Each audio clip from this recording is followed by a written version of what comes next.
Saya lihat dan itu viral, Mas Husein Ba'akil nantang-nantang. Kemudian ada istilah menghilangkan segala. Apa hubungannya dengan kata menghilangkan? Bisa dilacak di sebuah YouTube yang memuat sikap marahnya Mas Husein Ba'akil. Tapi ala kulli hal, terlepas dari sikap marahnya Mas Husein Ba'akil, ada hal-hal yang kita patut mengapresiasi. Tentunya kita objektif terkait dengan tayangan sedekah Mas Husein Ba'akil kepada masyarakat. Entah berapa orang yang ditemui, nampak juga uang 50.000. Alhamdulillah, semoga menjadi amal baik. Subhanallah. Ya, terlepas apapun motifnya, yang jelas ada nilai kemanusiaan yang bisa dirasakan langsung oleh si penerima uang itu. Tetap bermanfaat itu. Kemudian tentu kita semua mengucapkan terima kasih atas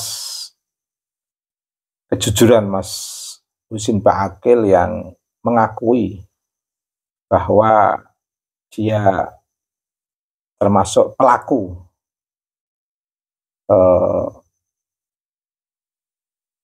di antara makam-makam yang terkubur itu.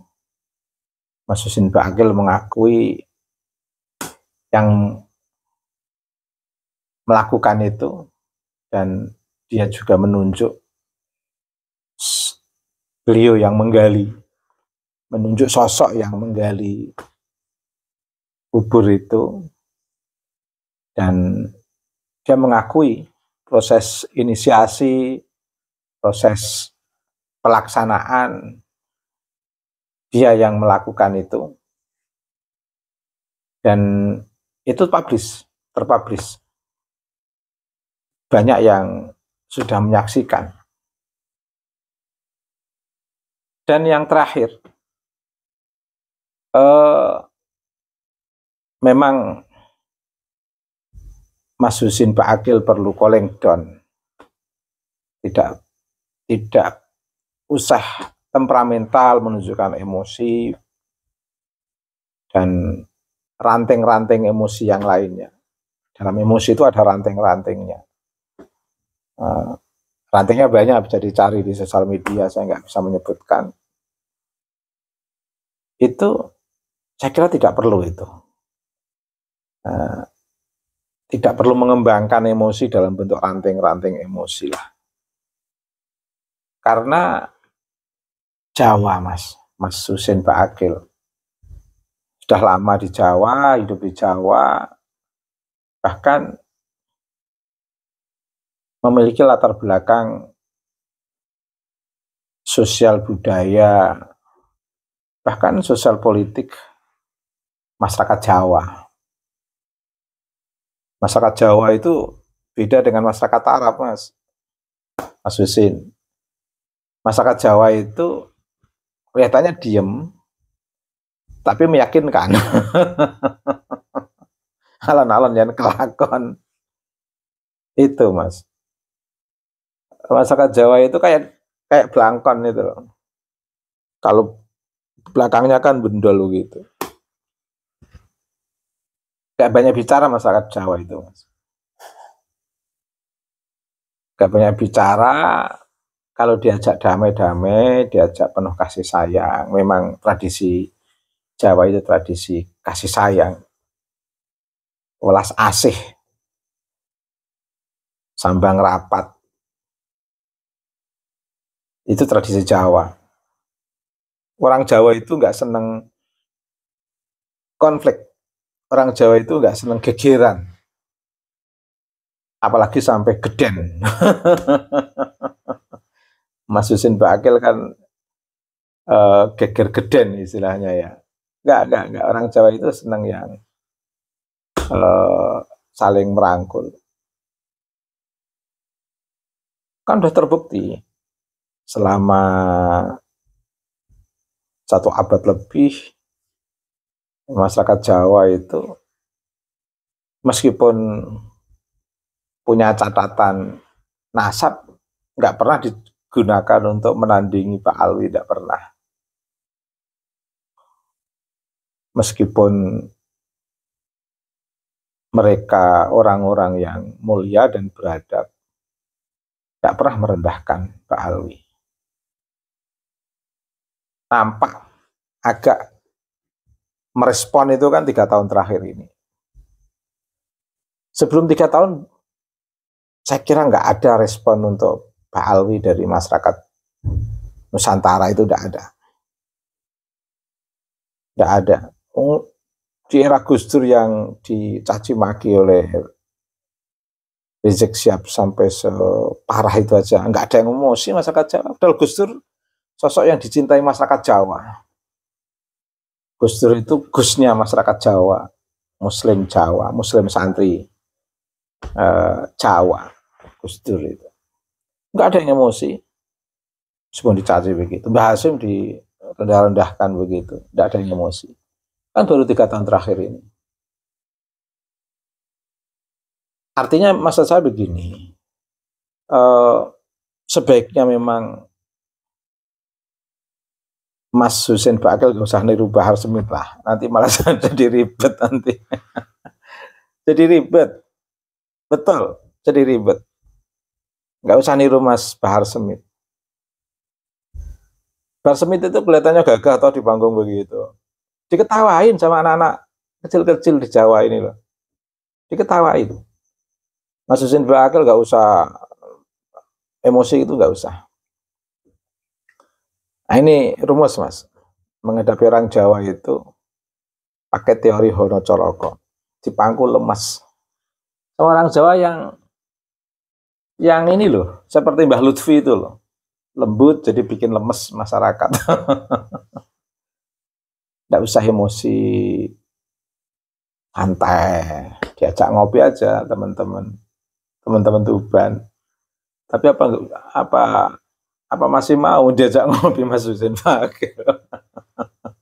Bisa jadi malah emosi nanti. Terlanjur sudah pakai kaos Kopassus dengan penuh emosi begitu, gimana? Sampai nantang-nantang. Tapi ala kulli hal calling down saja, calling down. Please. Ini karena saya nggak mungkin bisa ketemu langsung, jadi saya mengingatkan secara publik aja. Memang saya paling suka meng-calling down-kan emosi-emosinya teman-teman, apalagi yang sudah menjadi penceramah. Bukan kasihan umat mentertawakan nanti. Kemarin yang ceramah kok kayak preman. Dipercaya betul, akhirnya jadi kayak preman gitu. Nggak usah, santai aja Mas. Kehadiran Mas Husein Baqil mungkin sebagian orang mengira kekuatan baru Pak Alwi di panggung diskursus nasab. Bukan kekuatan baru Pak Alwi di panggung diskursus nasab, bukan. Malah nambah ribet. Mana nambah ribet? Mas Husein Baqil nambah ribet. Saudara-saudara Mas Husein dari Pak Alwi itu tambah ribet.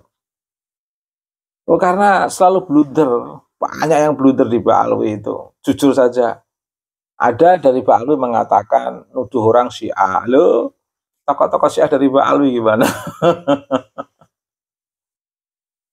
Ada dari Pak Alwi nuduh Wahabi. Loh, Pak Alwi dari Wahabi juga banyak kok. Gimana itu? Nah, ada dari Pak Alwi nuduh orang PKI. Loh, gembongnya Pak Alwi dari Pak Alwi kok. Mau apa lagi, ayo. Blunder nanti. Bener.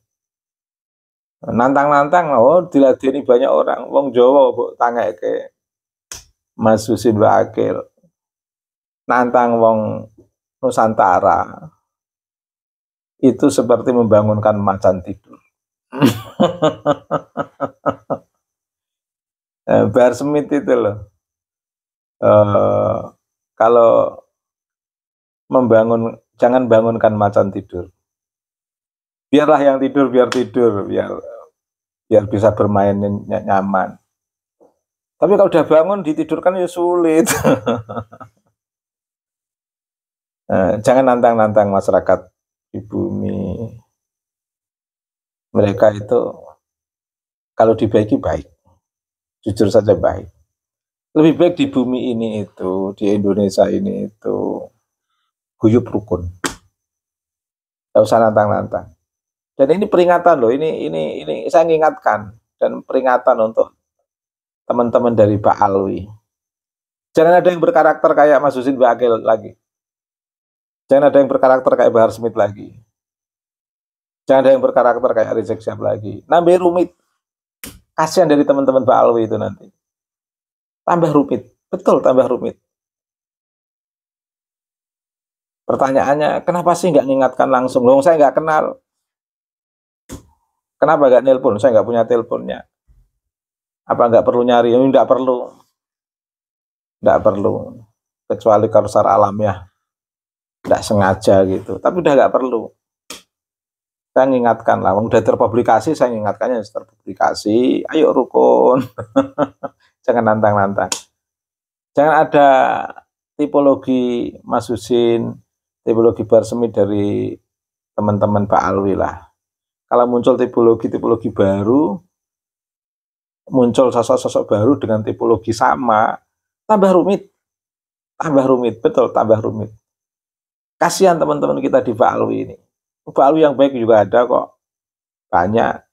Saya gunakan referensi dari Pak Alwi Syihab. Saya juga baca bukunya Haidar Bakir, Mizan, betul. Saya juga baca Membumikan Al-Quran, karya Profesor Quraish Shihab. Saya baca buku-buku Pak Alwi, baca saya. Ada yang banyak yang bagus. Nah, tapi karena muncul Bahar Smith, Mas Husin Bakil, Rizik Syihab, jadi rumit akhirnya.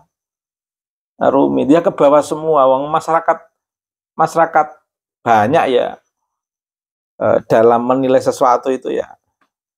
Nggak semuanya clear and distinct ideas.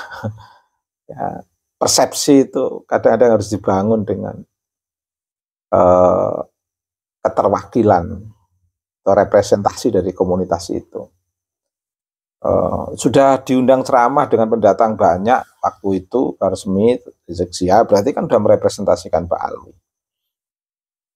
Penceramah-penceramah Pak Alwi yang dari panggung ke panggung, ketika ceramah banyak yang mendengarkan, terus dia ngomong sembarangan, berarti kan sudah merepresentasikan Pak Alwi. Meskipun tidak bisa kita pukul rata atau kebiah-uyah semua Pak Alwi seperti itu. Tapi paling tidak yang merepresentasikan secara publik itu kan nampak seperti itu. Sehingga tambah rumit dalam perspektif sosiologis, dalam diskursus di tengah wilayah sosial. Itu apalagi dalam konteks keberagaman ini sangat kompleks sekali. Prinsip agamanya sama, tapi keberagamaannya itu yang berbeda-beda. Yang makin nambah rumit itu ceramah-ceramah yang berbau khurafat itu. Lebih rumit lagi ada yang mau emosi segala, nantang-nantang orang pribumi. Ini kan problem. Saya menyebut pribumi imigran bukan berarti benci loh. Bukan berarti membuat ujaran kebencian, tidak. Terminologi pribumi maupun imigran itu terminologi ilmiah. Terminologi ilmiah, namanya pendatang dalam sejarah imigrasi, dalam sejarah migrasi diaspora klan Pak Alwi itu historis. Kemudian dikatakan masyarakat yang turun-temurun di Nusantara dikatakan pribumi karena nggak ada sejarah diaspora mereka. Nah, kemudian dikatakan pribumi itu historis.